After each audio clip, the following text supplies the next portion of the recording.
Bulavinaka, Namaste, and good evening. I'm Vijay Narayan. You're watching Fiji Village Straight Talk. Tonight we are out of the studios again, here at the official residence of the UK High Commissioner Kanba Hossain Bo. Good evening, High Commissioner Kanba. Good evening, Vijay. Great to have you here at my home. Thank you, and we greatly appreciate you allowing me and our viewers tonight to come to your home to talk to you about you, first of all, as the UK High Commissioner to Fiji, as Fiji has very close links to the UK dating back to the 1800s. But we'll start off with your journey first. You've made history as the first refugee to become the UK High Commissioner. What type of emotion goes through your head when you think of that statement? Well, firstly, thanks again, Vijay, for taking time and interest in my story. It's a very powerful question, and when I reflect on it, that journey from a child refugee to a British diplomat and then to a British High Commissioner, there are a lot of complicated emotions which come to mind. The two, three which probably surface the most are, obviously there's a real sense of pride in having navigated a very treacherous journey and having the opportunity to serve a country that provided me with sanctuary. There's also a sense of sadness as well, because I'm conscious that despite having gained a lot, there's a lot that I lost as well. A different life, there are memories I still recall. And then finally, for me, I hope that the sense of hope of my story does reverberate, because I'm hopeful that my story, but also that of the UK, a changing UK, can provide a really important counter-narrative out there that basically says people who come and settle in another country, they can add value, they can make a difference, they can be part of that society, because there are some forces out there who want to project a counter-narrative to that. So I very much hope that my story and that of the UK story can project more hope in this world. You arrived in the UK, I think at the age of 7, as a child refugee, and not speaking English, and coming from a very uncertain background. Let's talk about that journey, because I've read about you as a child making your way to the UK, and your mum was waiting on the other side. How much can you recall is back when you were 7, going through, must have been traumatic, and basically going into uncharted territory? Yeah, no, there's a lot I do remember. I do remember another life in Iran. I grew up in Iran.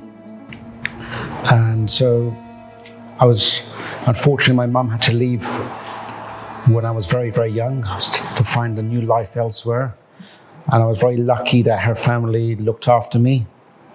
So despite all the uncertainties of that time, there was a war going on with Iraq, your parents not being there. I was lucky that her family, my grandfather, uncles and aunties, they looked after me. It's never the same as, not having your mum with you, but I do recall that life, going to school in Iran. I'm probably the only British diplomat who has chanted death, death to the UK, death, death to America, and death, death to Israel as a youngster. That's what children in Iran did. So I remember going to school and having to chant this stuff. But obviously as a 5, 6, 7-year-old, you don't really comprehend it. But I also recall, there was a real sense of fear as well, because despite being so young, you recognize that the culture you're growing up in is very uncertain, post-revolutionary world, and there was definitely an element of fear, uncertainty, but also a real sense of longing, because I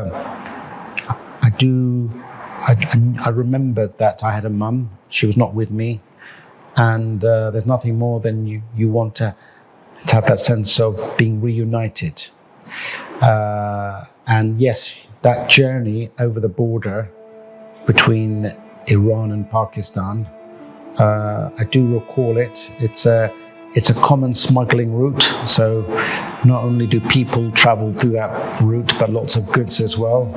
And I recall that long journey by car through what some people might describe as a very desolate, marsh-like environment, but to me, it felt very much like a home. It's a very barren, desert-like environment, but when I think about it, it evokes a sense of homeliness, despite the barren terrain. And I recall that car having to stop every once in a while, where different drivers would be communicating with oncoming traffic, probably trying to communicate as to whether a route was safe or not. And then obviously making the transition into Pakistan, that was quite difficult.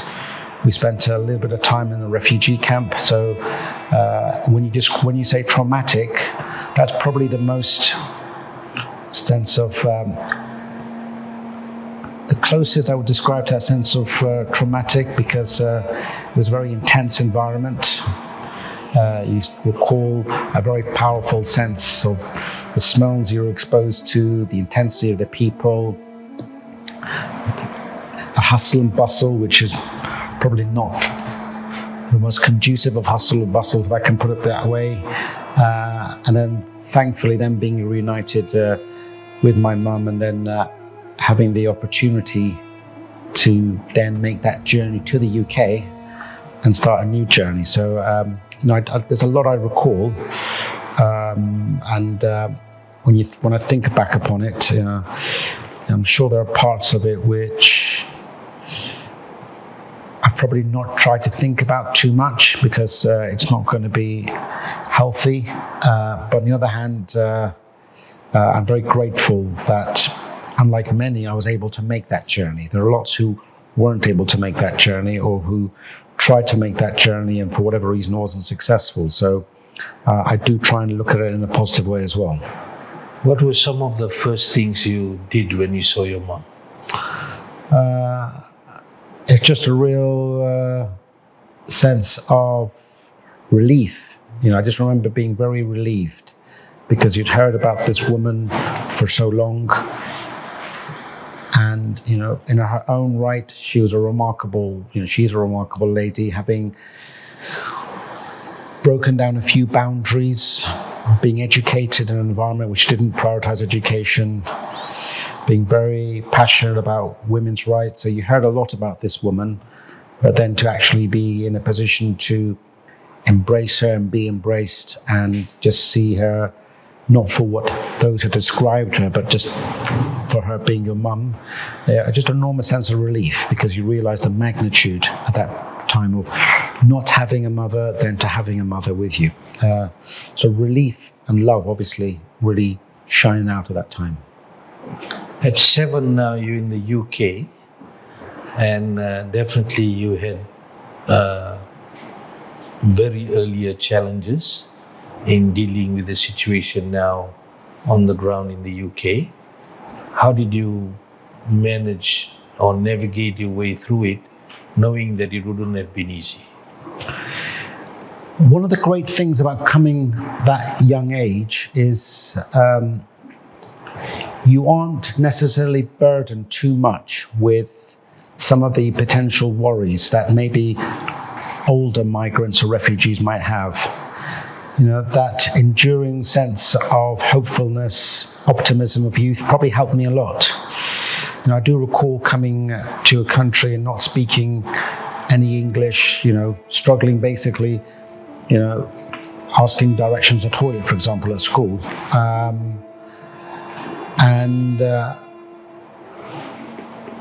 What's really helped me, though, was I was very much embraced. I grew up mostly in Southampton at an early stage, so a smaller city than London. And when I look back upon that, there was a real sense of community. So when I arrived at the school, at that age, everyone was treating me very much like everyone else, and that really helped a lot. So I have an enormous sense of gratitude for all those children who were in my class who just treated me like anyone else. And also the teachers. The teachers made a big impact. I remember, at that time we still had the UN travel document, the blue document. We went on a school trip. And my teacher, Mr. Willis at that time, I do recall he was very considerate because he recognized that me and my family, my sibling, when we went on the school trip, we would have to go through a different immigration route because we didn't have a British passport. And he took the time to come to home to speak to my parents to say, look, we're going to go to France, Mont Saint-Michel. The children will have to be separated in different immigration channel. We're going to try our best to ensure that other children don't see this negatively, because if you're split up and then rejoin, there's a worry that the other children might view you as different in a negative sense. And that sense of compassion really shone out and helped me. But the other thing when I look back upon that journey was a real instilling of sense of gratitude. That for me has been a real anchor feeling, an anchor emotion. My family has really instilled in me the sense that we should be very grateful for the sanctuary, for the opportunity that we have had. And I think that gratitude instills in you a real sense of appreciation and desire to make the most of that opportunity, which, with a flicker of another moment, another chance might have been extinguished to you. When refugees go to a new country, there's a high level of uncertainty, the issue of belonging. At what point of your life did Britain become home? Yeah. Well, firstly, I agree.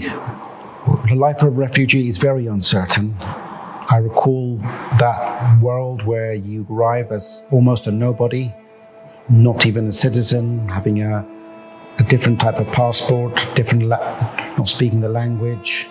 That journey we experienced earlier on is very precarious because, much to my surprise, I was successful at school. I was 11 or 12 at the time, and I had a hint of the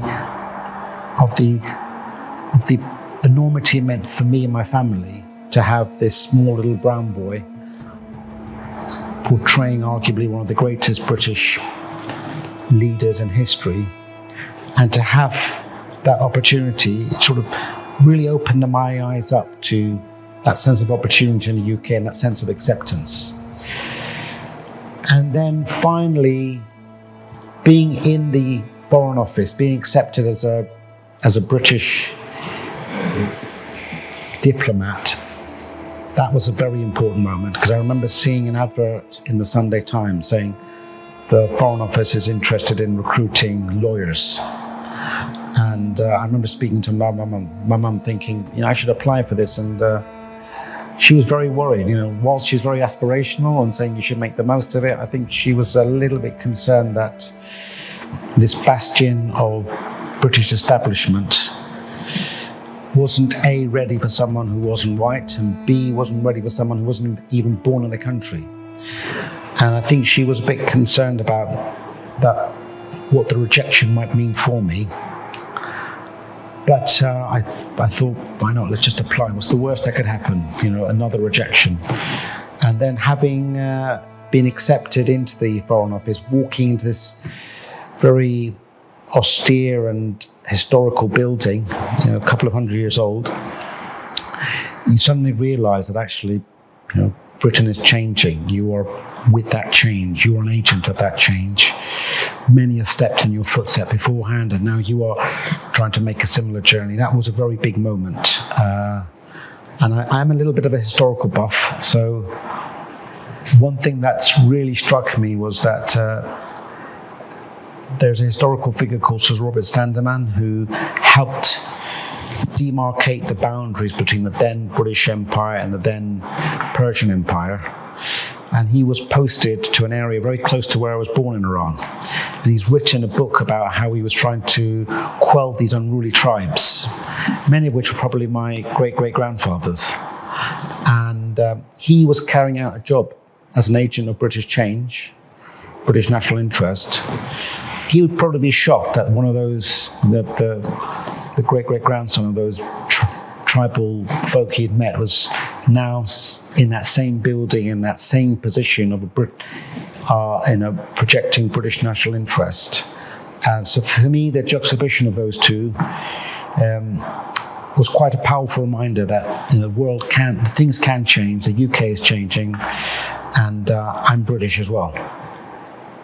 You studied law and went into diplomatic service. What were some of the values that really helped you in that journey? When I look on that journey, there definitely, I've mentioned it before, gratitude is really important to me. I understand that some second and third generation migrants, refugees, immigrants, however you want to describe them, that word migrate with them, and that's their lived experience. I can't obviously disagree with them, but for me, having experienced another life where I remember fear, I remember not having opportunity, I remember being worried about who I am and a sense that you will not be judged on your merit, but by virtue of a particular background you have, that life pre the UK, that life in Iran, I remember that. So when I contrast that to what I've experienced in the UK, that gratitude is very endearing and a very enduring motion for me, and it's definitely helped me make my journey. I think secondly, empathy is very important. I have experienced multiple identities. A child in Iran, a minority in Iran, a non-citizen in the UK, a refugee in the UK, someone of colour in the UK, someone who's experienced education in the state system and then fortunately in our grammar school system. So all these different identities have meant that I put a real premium on trying to understand different perspectives. And that empathy continues to this day with me. So empathy, gratitude, and aspiration. Aspiration is definitely something that drives me to make the most of the opportunity I have. You're watching Fiji Village Straight Talk. I'm Vijay Narayan. We'll be back after this break. This? It may look like just a device that transmits and receives signals through electromagnetic waves, but to most of us, it's simply called a radio. At Communications Fiji Limited, we're so much more than radio. 1, 2, 3 o'clock, 4 o'clock, rock. It began with Fiji's first FM station and became Fiji's first 24-hour commercial broadcaster. Glad rags on, join me home. We'll have some fun when the clock strikes 1. We're home to Fiji's #1 radio stations, each one unique, just like our people.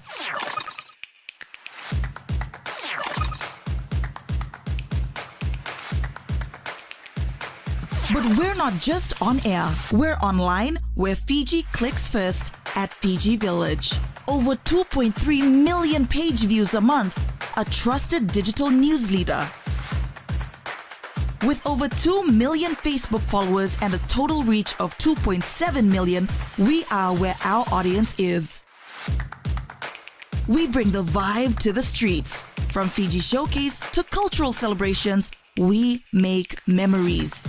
And behind the lens, the wizards at Magic Factory, creating stunning content for clients and our own brands. We're not just stations, or events, or headlines. We're a team, a family. We are the rhythm of Fiji's heartbeat. When you choose CFL, you're choosing more than media. you're choosing a companion, a legacy, a friend. 40 years on. Look at us now. Stay connected.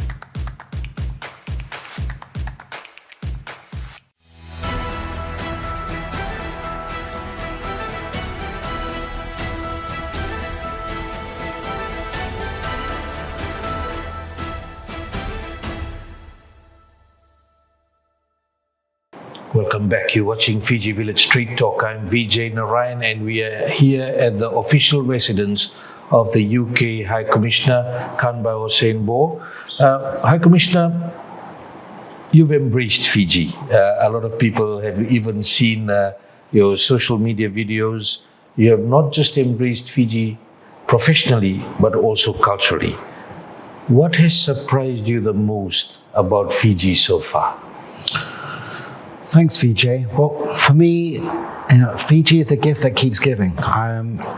Every day, I'm astounded at the genuine warmth, goodwill, love, passion, interest that Fijians have for the UK. And the more I try and learn about Fiji, the more I just find there's so many different facets of the culture, the language, the history, the land, the vanua that I'm interested. So for me, Fiji is just a wonderful environment for me to learn more about the Pacific, but also help be a custodian of a very deep and enduring, a unique relationship.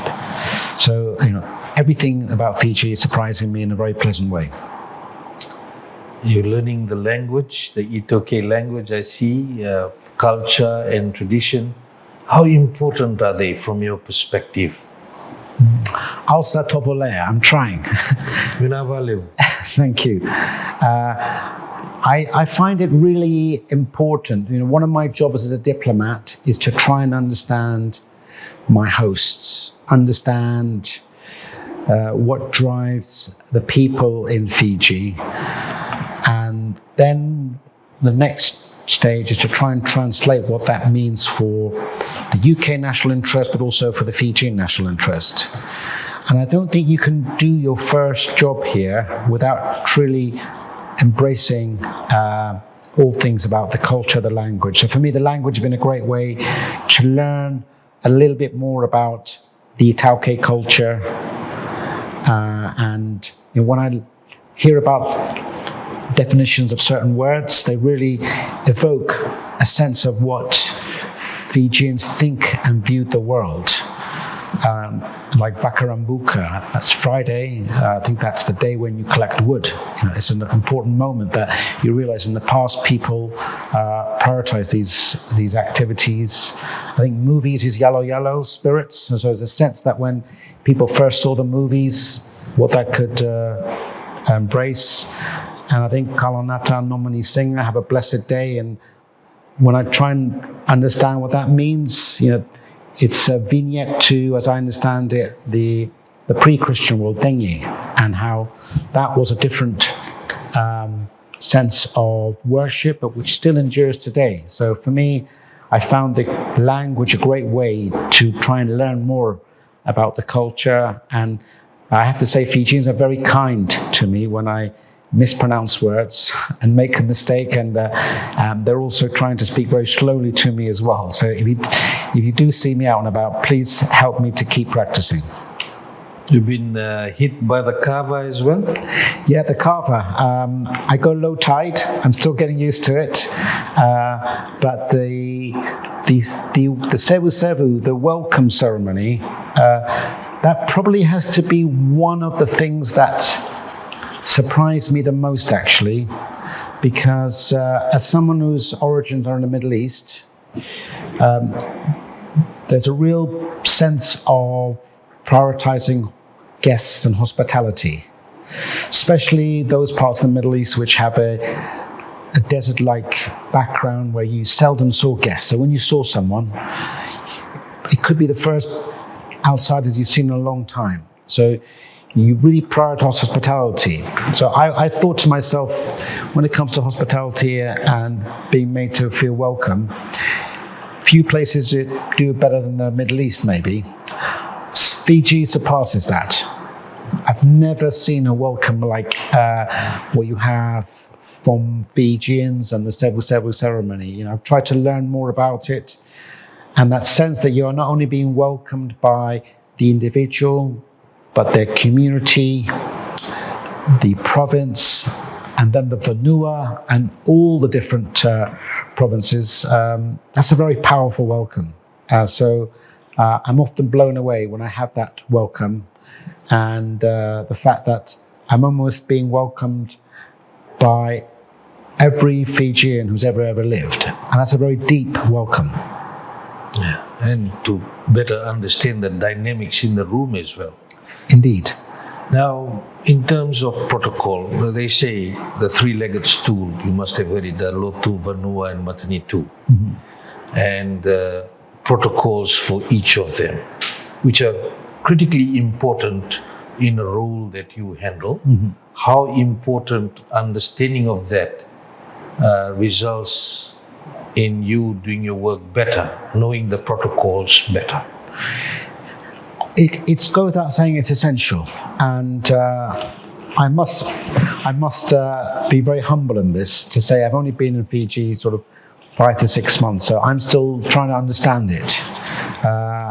Every day I spend in Fiji, every Fijian I meet is a teacher for me. The more I learn, so it's definitely something that I'm learning more about. But you're right, you know, without understanding that protocol, that cultural synergy, how people interact with one another, you can't do your job. But for me, I think I will continue to be learning about it through the duration of my time here in Fiji. Diplomacy these days is no longer just having about formal meetings, no longer about just meeting up with the higher echelons of society, but really touching on the ground to have a real pulse on the ground on what's happening. One of the things that is most important is having that cultural intelligence. A lot of people talk about artificial intelligence these days, but the emotional intelligence, it cannot come out of a machine or something like that. Cultural intelligence is the other one. How important is that for you to be a UK High Commissioner in Fiji and the Pacific? Thanks, Fiji. I think you've hit something which is very important and probably underreported and not enough spoken about, that importance of cultural intelligence. For me, it's essential. And one of the first things I wanted to do when I was here in Fiji is to embrace the culture of all the different communities. And without it, you can't really have an appreciation of what the people think, what the dynamics are, because if you strip it at its bone, you could have someone in London reading Fiji news all day long and profess to be an expert on all things Fiji. I'm sure they'll do very well. Fiji News does a great job of reporting.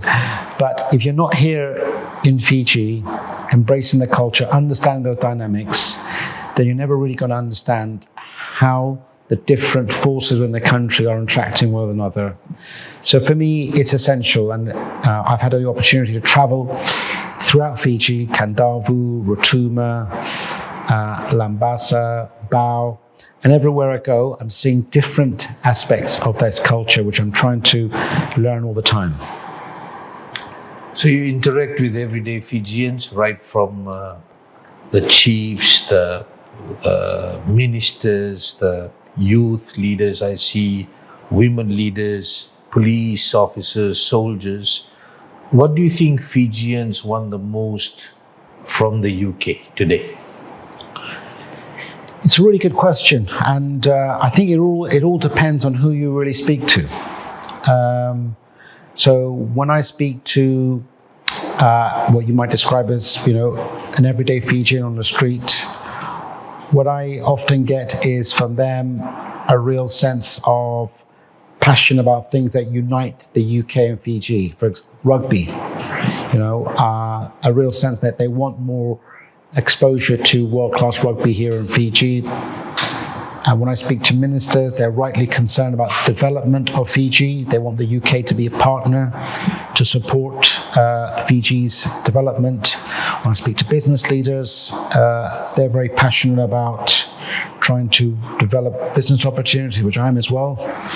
And I'm also speaking to lots of people who have family in the UK, and that they want to increase the people-to-people links and visiting the UK and making that as easy as straightforward. So for me, it all boils down to who you're speaking to. But one thing that's quite clear is that people want more of the UK, and I'm here to try and see how we can make that work.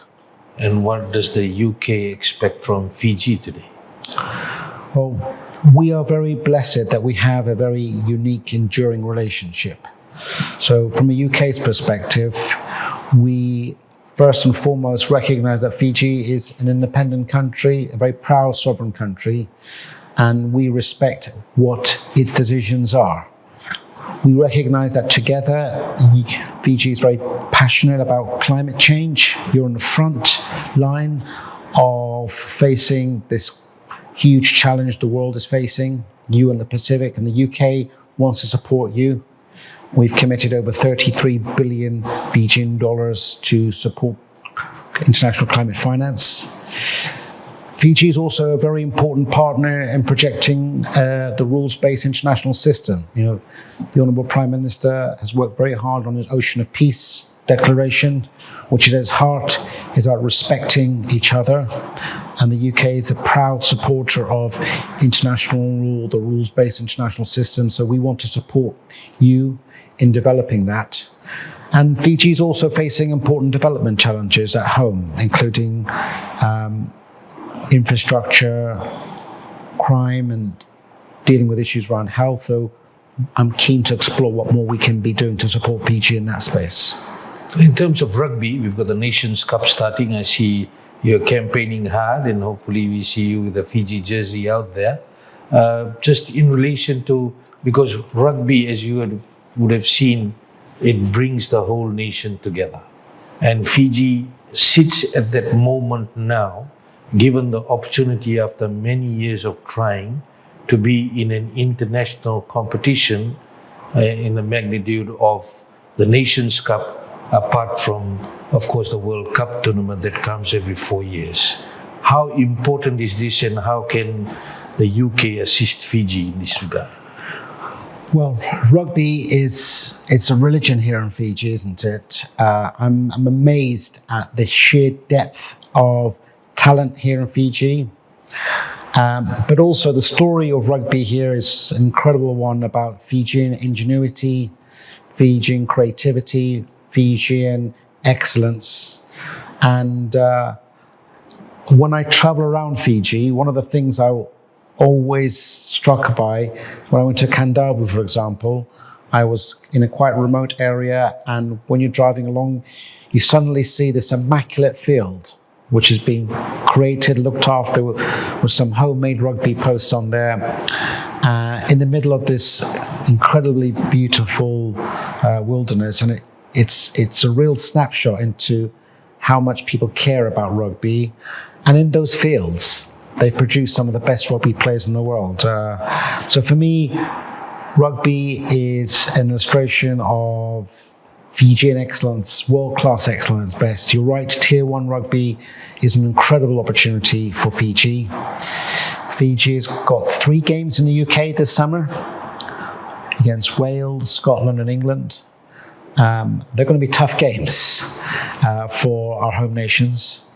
And I hope that the sum of all of Fiji, not least the rugby, but your incredible businesses here, your world-class tourism sector, the arts sector, I hope all of you can come together to seize this moment to project Fiji onto the global stage, with rugby pioneering it, but with others benefiting.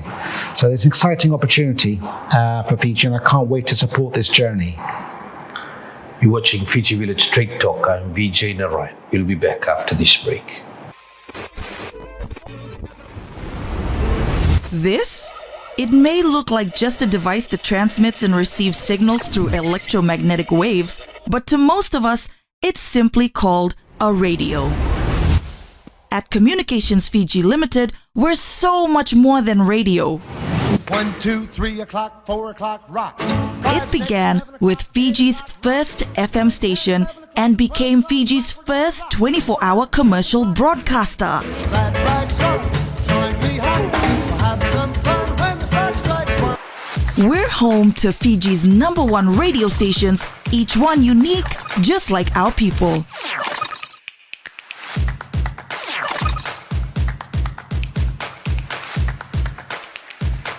But we're not just on air. We're online, where Fiji clicks first, at Fiji Village. Over 2.3 million page views a month, a trusted digital news leader. With over 2 million Facebook followers and a total reach of 2.7 million, we are where our audience is. We bring the vibe to the streets. From Fiji Showcase to cultural celebrations, we make memories. And behind the lens, the wizards at Magic Factory, creating stunning content for clients and our own brands. We're not just stations, or events, or headlines. We're a team, a family. We are the rhythm of Fiji's heartbeat. When you choose CFL, you're choosing more than media. You're choosing a companion, a legacy, a friend. 40 years on! Look at us now. Stay connected.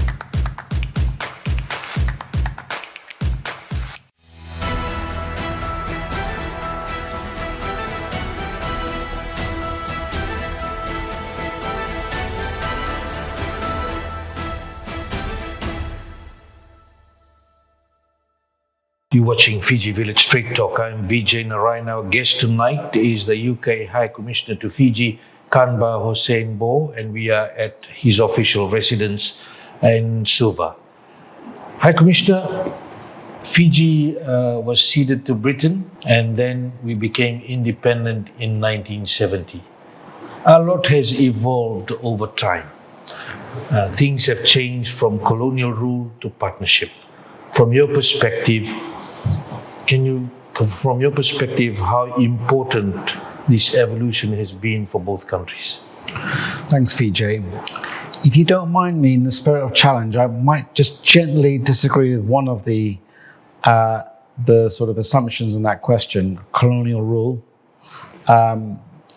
When I reflect on the history of Fiji and the UK, I'm struck by the fact that at its genesis, you have a union of two countries. Fiji was, at that point in 1874, an independent entity country which decided freely to join the UK. And when I had my audience with His Excellency the President, I was struck by the fact that, as he described it, his great-great-great-grandfather was one of those who signed the deed of cession and voluntarily entered into this union. And, in his words, the UK is part of Fiji and Fiji is part of the UK. So, I gently disagree with one of those assumptions. But you're right, though, that relationship has changed. From that moment of union through to independence, to Fiji is now. First and foremost, huge credit to Fiji for navigating that journey and now becoming a very proud, sovereign, independent country, which is contributing so much to both regional security, but also global security. For example, Fiji, I think per capita, contributes the most to peacekeeping in the world. So Fiji, it's a legacy and a testament to everyone who's made that remarkable journey come true. Bringing you back to colonial legacies, they can be quite sensitive.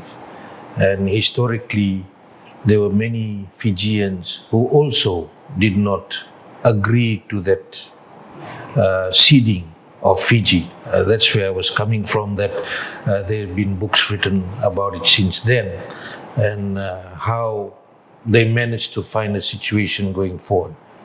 in this present day, how does the UK today approach that history with honesty while focusing on mutual respect and cooperation? You're right. It can be a contested history. I myself am a product of that colonialism, as I mentioned before. Had I been born literally 50 miles in another direction, I would have probably been in a different country. Because of the way the UK Empire and the Persian Empire navigated, and my great ancestors could have been very much British subjects. I think the way the UK is approaching it is through being very open and acknowledging that it's a live history. You can't erase it. There's no point erasing it. And recognizing that people will have different lived experiences about it and different perspectives. And since I've been here in Fiji, I recognize that there are some communities who have a different perspective on that history, especially the Indo-Fijians, who journey to the UK was one which was a very sad journey, and they experienced a lot. And when I meet members of the Indo-Fijian community, and for example, I went to the temple in Nandi, and I hear about them and their recollections of how their grandfathers or great-grandfathers viewed the British, you come to appreciate that, yes, people have got different histories. And so my approach to it as the British High Commissioner here is to recognise that everyone's got a different perspective, and the most important thing is to keep that dialogue alive and recognise that it all forms a very rich tapestry of the UK's enduring relationship with all things Fiji.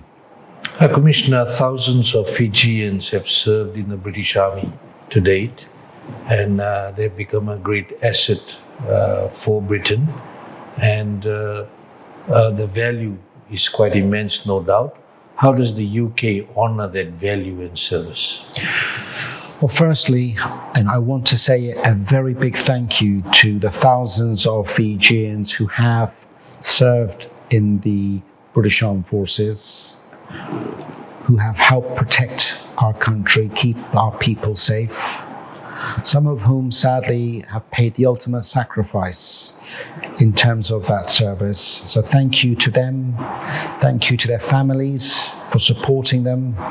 That journey, travelling thousands of miles, uprooting yourself from the Vanua, but supporting the UK, it's a very deep journey, and so for one which I am very grateful to. I've met here in my home some of the surviving members of the 212, that original contingent who set this incredible legacy, and we continue to honour that service, so much so that recently it was a very moving moment to see Fijians on Remembrance Day at the Cenotaph leading and being part of that very moving moment.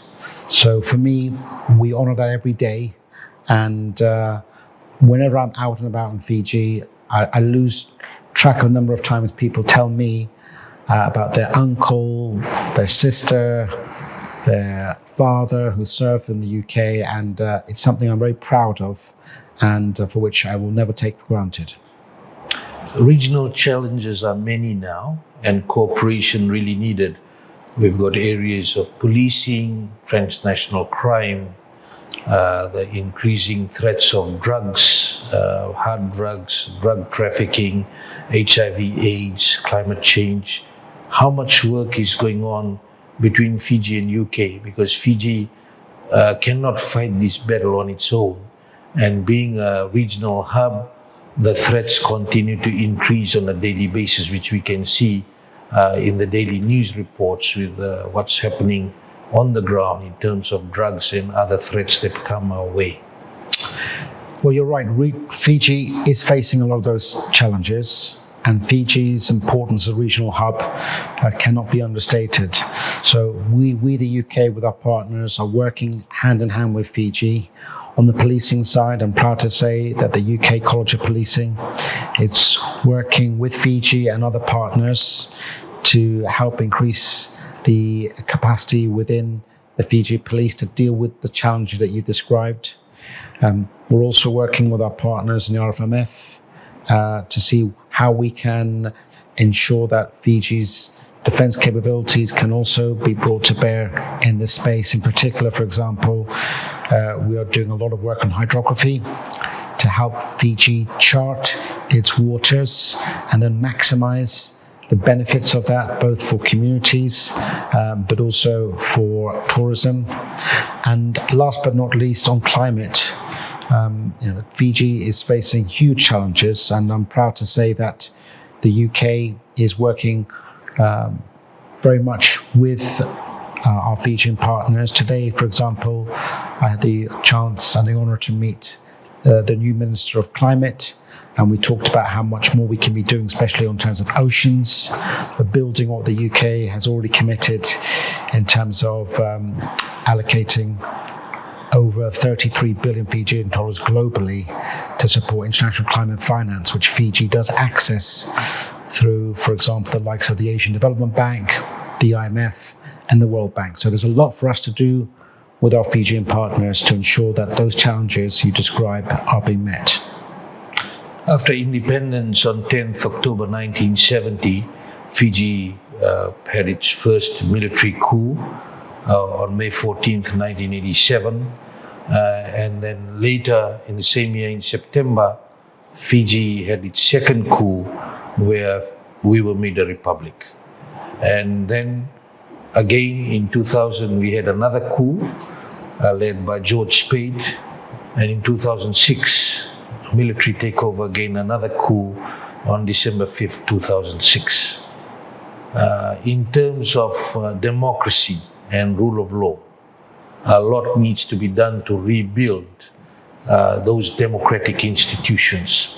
How much support and work is going on between Fiji and the UK in terms of this area, which is critical for the whole of the country? Thanks, Fiji.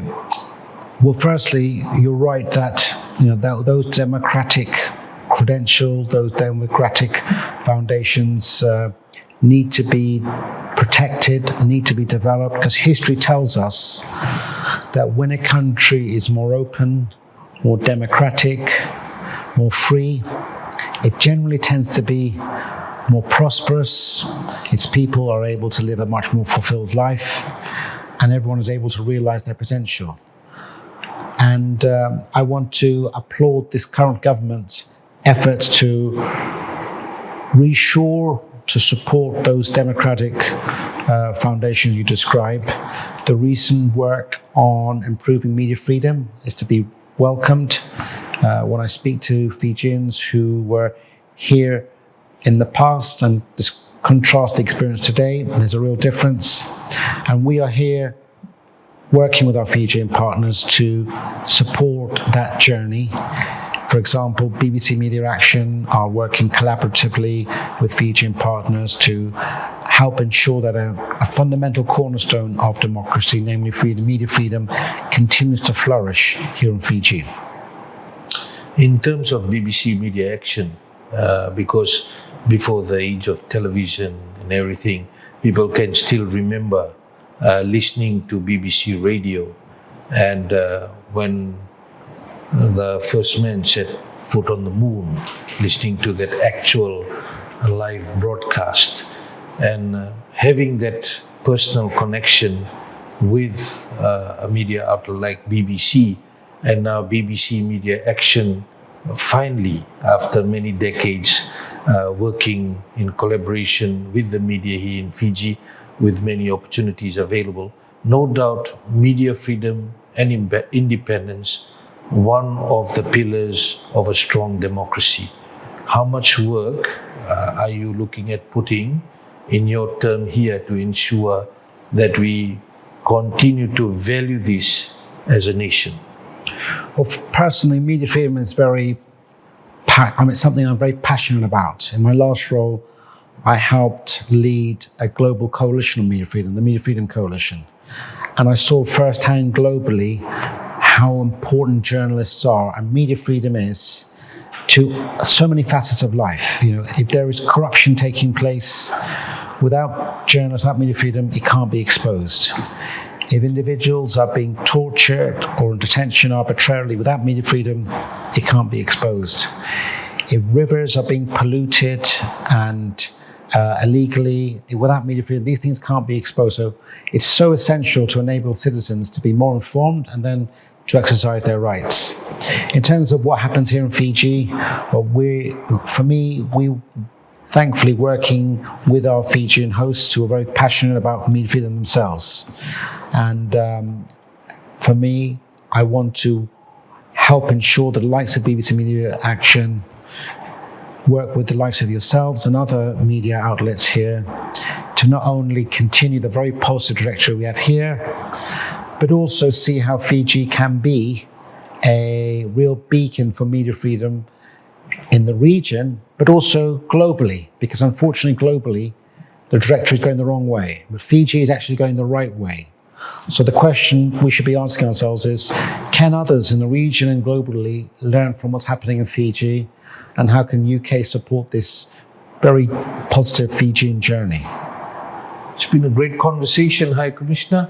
Just no doubt we have your personal objectives and goals that you have set at the High Commission on what the High Commission wants to achieve here in Fiji, maybe in the next decade. If you can tell the people of Fiji, what would be those main priorities that you're looking at? I think there are three things that really stand out for me, which I hope I can lay the foundations on for my successors to also build on, but also working on the good work of my own predecessors. Firstly, it's climate change.